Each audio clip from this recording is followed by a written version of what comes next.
21 सितंबर को विशेष सत्र के दौरान लोकसभा में कुछ ऐसा हुआ जिसकी मिसाल भारतीय संसदीय इतिहास में शायद ही मिलेगा। बीजेपी सांसद रमेश बिधूरी ने चंद्रयान-3 की उपलब्धियां पर चर्चा के दौरान बीएसपी के सांसद दानिश अली को गालियां दे दी। दानिश अली ने लोकसभा स्पीकर को लिखी चिट्ठी में बिधूरी पर कार्रवाई की मांग की है। उन्होंने लिखा है, मेरे लिए भड़वा, कटवा, मुल्ला, उग्रवादी और आतंकवादी जैसे शब्दों का इस्तेमाल किया गया है। लोकसभा स्पीकर ने बिधूरी के इन शब्दों को कार्रवाई से तो हटा दिया है, लेकिन उन पर अभी तक कोई भी कार्रवाई नहीं की है।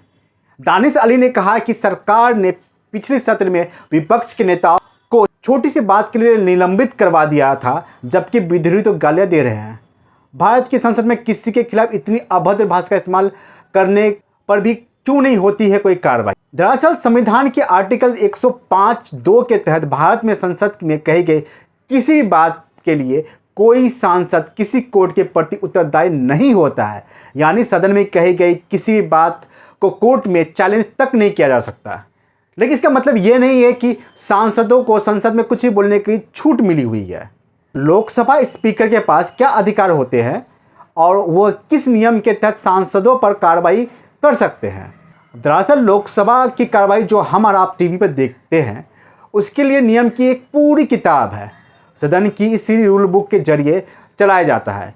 इसी बुक के रूल नंबर 373 के तहत यदि लोकसभा स्पीकर को ऐसा लगता है कि कोई सांसद लगातार सदन की कार्रवाई बाधित कर रहा है, तो वह उस दिन के लिए सदन से बाहर कर सकता है या बाकी बचे हुए सेशन के लिए भी सस्पेंड कर सकते हैं।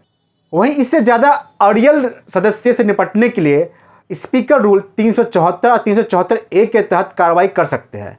लोकसभा स्पीकर उन सांसदों के नाम का ऐलान कर सकते हैं जिसने आसन की मर्यादा तोड़ी हो या नियमों का उल्लंघन किया हो और जानबूझकर संसद की कार्रवाई बाधित कर रही हो।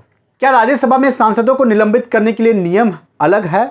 दरअसल नहीं, कमोबेश एक ही जैसे हैं। लोकसभा या राज्यसभा के दोनों के एक ही जैसे हैं। लोकसभा स्पीकर की तरह राज्यसभा की सभापति को भी अपनी रूल बुक है। रूल 255 के तहत सभापति किसी भी सदस्य को जिसकी व्यवहार सदन के लिए खराब हो और वह जानबूझकर कार्रवाई में बाधा डाल रहा हो, उसे तुरंत बाहर किए जाने के लिए कह सकते हैं। रूल 256 के तहत सभापति उन सांसदों का नाम दे सकते हैं जिसने जानबूझकर नियमों की अनदेखी की हो। ऐसी स्थिति में सदन उस सांसद को सस्पेंड करने के लिए प्रस्ताव ला सकते हैं। दरअसल रमेश बिधूरी का पुराना रिश्ता है विवादों से।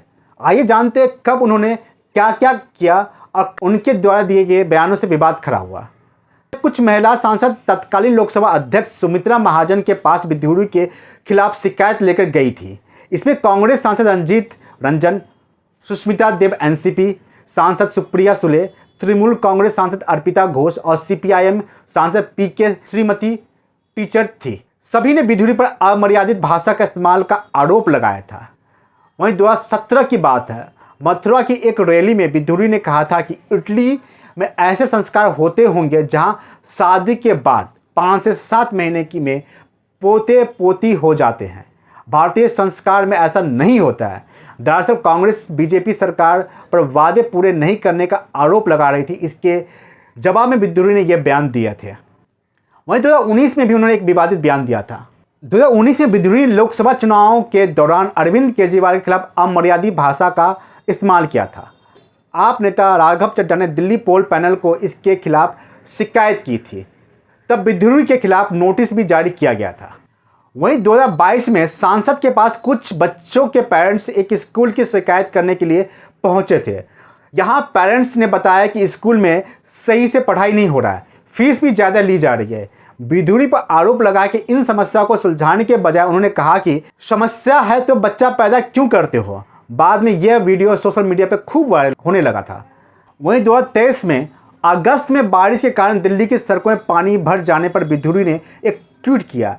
इसमें उन्होंने मुख्यमंत्री अरविंद केजरीवाल के लिए बौना दुर्योधन का शब्द इस्तेमाल किया था। रमेश बिधूरी पार्लियामेंट में बयान दे रहे थे। 2 बड़े सांसद डॉक्टर हर्षवर्धन और बीजेपी के पूर्व मंत्री रविशंकर प्रसाद दोनों ही सदन में उनके पीछे दिख रहे थे और दोनों के ही ठहाके नजर आ रहे थे। बाद में डॉक्टर हर्षवर्धन ने बयान जारी किया। उन्होंने कहा, जब ये अराजकता हुई तब वो स्पष्टतावश सुन नहीं पाए कौन क्या कह रहा था, और उन्होंने बयान भी दिया जो इस प्रकार के दिए गए बयानों का वो कभी समर्थन नहीं करते हैं।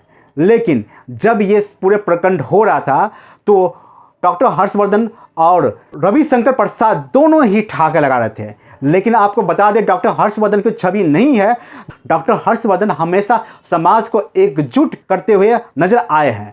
अगर आज जो दिल्ली से पत्रकार जन आते हैं और डॉक्टर हर्षवर्धन को समझते हैं तो आपने जरूर महसूस किया होगा जो ऐसे विवादों से हमेशा वो दूरी बनाए रखते हैं। आपकी राय क्या है आप जरूर कमेंट सेक्शन में बताइए। और आप देख रहे थे HDN लाइव, मैं हूं अरविंद कुमार। अगर आप यह वीडियो फेसबुक पे देख रहे हैं तो फॉलो करना, शेयर करना ना भूलें, और यूट्यूब पे देख रहे हैं तो आप इस वीडियो को लाइक, सब्सक्राइब और शेयर करके हमारा मनोबल बढ़ा सकते हैं। जय हिंद, जय भारत।